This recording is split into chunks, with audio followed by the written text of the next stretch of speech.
보기 2번은 내가 대충 말로 떼우고 넘어가자. x는 양의 유리수가 사칙 연산에 관하여 닫혀 있는가? 양의 유리수를 둘 더하면 양의 유리수가 될 것 같으니까 뭐 통분해서 어쩌고 저쩌고 하면 되지. 그러니까 닫혀있고, 덧셈에 관하여 닫혀있고, 뺄셈에 관하여는 당연히 안 되겠네. 음수가 나올 수 있으니까. 곱셈에 관해서는 닫혀있을 거고, 나눗셈에 관해서는 0이 없으니까 되겠네. 자, 61쪽 그 밑에 3번 실수의 연산의 기본 성질. 실수의 연산의 기본 성질이라고 말은 했는데, 여기서 다루는 연산은 대체로 덧셈, 곱셈 그런 것들이야. 우선은 나중에 좀 복잡한 연산도 나오겠지만, 그래서 거기 첫 번째 나오는 초록색 줄, 실수 집합의 임의의 원소 A에 대하여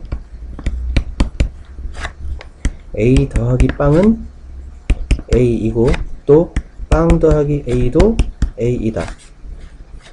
실수 집합에 속하는 임의의 원소 A에 대하여 이게 성립한다. 그러한 이 녀석을, 빵이라는 녀석을 뭐라고 부르느냐? 항등원이라고 부른다. 그냥 빵이라고 하면 되지 뭘 이렇게 이상한 이름을 붙이나요? 그러면은 나중에 연산이 덧셈이 아닌 다른 연산으로 바뀔 때를 대비해서 용어를 만들어 놓는 거야. 임의의 원소를 연산을 해도 그 임의의 원소가 그대로 나오는 녀석, 그러한 요 녀석을 항등원이라고 부른다. 그러면 지금은 덧셈을 시키고 있으니까 용어를 조금만 더 섬세하게 다듬으면 덧셈에 대한 항등원이라고 불러. 나중에 연산을 바꾸려고 그랬는데 그랬지. 이런저런 연산을 많이 다 할 거야. 여러 개 할 거야. 그러다 보니까 미리부터 그냥 항등원이라고 하지 말고 덧셈에 대한 항등원이라고 불러야 좋을 거야. 그 다음 임의의 실수 A에 대하여 A와 덧셈을 해서 항등원이 되는 녀석, A와 덧셈을 해서 항등원이 되는 녀석, 요 녀석을 뭐라고 부른다? 덧셈에 대한 A의 역원. A의 라는 말은 요 앞에다 넣어도 상관은 없어. A의 덧셈에 대한 역원 그렇게 불러도 되고, 덧셈에 대한 A의 역원 이렇게 불러도 되고. 흔히 이거를 우리는 반수라고 부르니? 맞아? 반수, 반대되는 수다라고 해서 반수라고 부르지. 고3들이 뭐 재수, 반수 그럴 때도 반수라고 부르지. 그랑은 다른 반수야. 다른 반수. 자, 반대되는 수다, 부호가 반대되는 수다라고 해서 반수라고 부르는데, 그거는 덧셈을 염두에 두고 있기 때문에 부호가 반대된다라고 해서 반수라고 부르는 거고, 나중에 이 연산을 막 이리저리 바꿀 거라 그랬지. 그래서 역원이라는 용어를 만들어 놓는 거야. 이 연산에 대한 A의 역원이라고 만들어 놓고 그러고 나면 이제 드디어 연산을 바꿔볼 거야. 덧셈만 다루다가 그게 아니라 곱셈에 관하여 할 거야. 실수 집합에 속하는 임의의 A에 대하여 A와 연산을 해서 자기 자신이 튀어나오도록 하는 어떤 녀석을 뭐라고 부른다? 이 녀석을 뭐라고 부른다? 항등원이라고 부른다. 근데 그냥 무작정 항등원이 아니라 연산을 표시한다 그랬지. 곱셈에 대한 항등원이라고 부른다. 우리는 이미 그 숫자를 알지? 1이지. 1인데 그 값이 중요한 게 아니라 그 용어, 개념을 설명하고 있는 거야. 곱셈에 대한 항등원이라고 부른다. 그 항등원의 값은 실제로 우린 다 알아. 1이구나.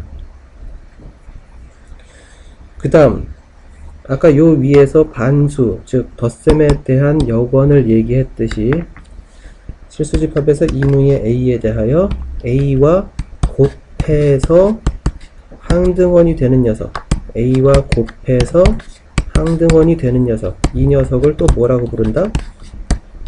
곱셈에 대한 A의 역원이라고 부른다. 여건이랑 항공원은 들어보는 A와 연산해서 A를 만들어내는 녀석, 그게 항등원이고, A와 연산해서 항등원이 되는 녀석, 그게 역원이야. 우리가 흔히 역수라고 부르지. 요 곱셈에 대한 항등원, 곱셈에 대한 역원은 역수라고 부르지. 됐어? 네. 우선 잘 알고 있는 덧셈과 곱셈에 대해서 항등원, 역원의 개념을 얘기했고, 그럼 덧셈, 곱셈 말고 또 뭐가 있나요? 뺄셈, 나눗셈을 할 건가요? 아니야. 뺄셈에 대한 항등원은 존재하지 않아. 왜요? 있을 것 같은데요? 없어. 없어. 내가 없다면 없어. 그래도 의심이 간다. 있을 것 같다. 실수 집합의 임의의 A에 대하여 A에서 뺄셈을 해도 항상 A가 나오는 거 있잖아요. 0 있잖아요. 0이 뺄셈에 대한 항등원이잖아요. 라고 주장을 할지도 모르지만 니네가 눈치를 챘는지 아닌지 모르겠다. 항등원 얘기를 할 때 항상 두 줄을 썼어. 이렇게 순서 바꿔가지고 여기서도 항상 두 줄을 썼어. 이거와 이거 둘 다 만족하는 어떤 녀석이 존재해야 그걸 항등원이라고 불러. 그러므로 뺄셈에 대해서 항등원이 존재하려면 이거를 이렇게 해도 A가 돼야 되는 거야. 더군다나 임의의 A에 대해서. 임의의 A에 대해서 이게 만족될 수 없지. 그래서 뺄셈에 대한 항등원은 존재하지 않는다. 그러니까 항등원이 무조건 존재한다가 아니야. 연산에 따라서 항등원이 있기도 하고 없기도 해. 나눗셈에 대해서 항등원이 있을까? 자, 요 윗줄만 생각한다면 또 역시 나눗셈에 대해서 1이요. 그럴지 모르지만 아랫줄 생각하다 보면 그게 답이 아니지. 그치?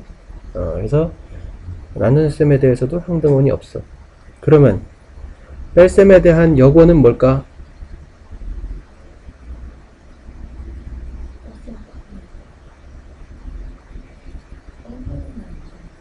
그게 정답이야. 역원이라는 걸 얘기할 때 A와 연산하여 우변이 항등원이 되도록 하는 누군가를 얘기했었어. 곱셈도 마찬가지야. A와 연산하여 항등원이 되도록 하는 그 누군가를 역원이라고 불렀어. 그러니까 항등원이 없으면 역원은 논할 가치가 없어. 역원이 존재하지 않는 거야. 됐지? 항등원이 없으면 역원도 생각할 필요가 없어.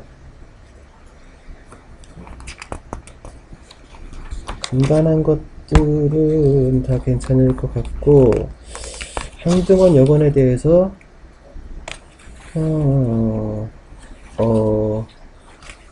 몇 페이지 건너가서 65쪽을 먼저 합시다.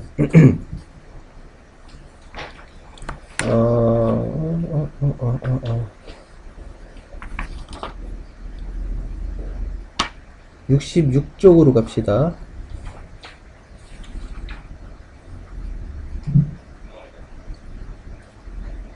자, 기본 정석이니 뭐니 이런 거 다 무시하고 그냥 막바로 문제를 풀어봐. 보기 1번, 보기 2번 까지만 해봐. 3번까지는 좀 지겹다. 보기 1번, 2번만 해봐.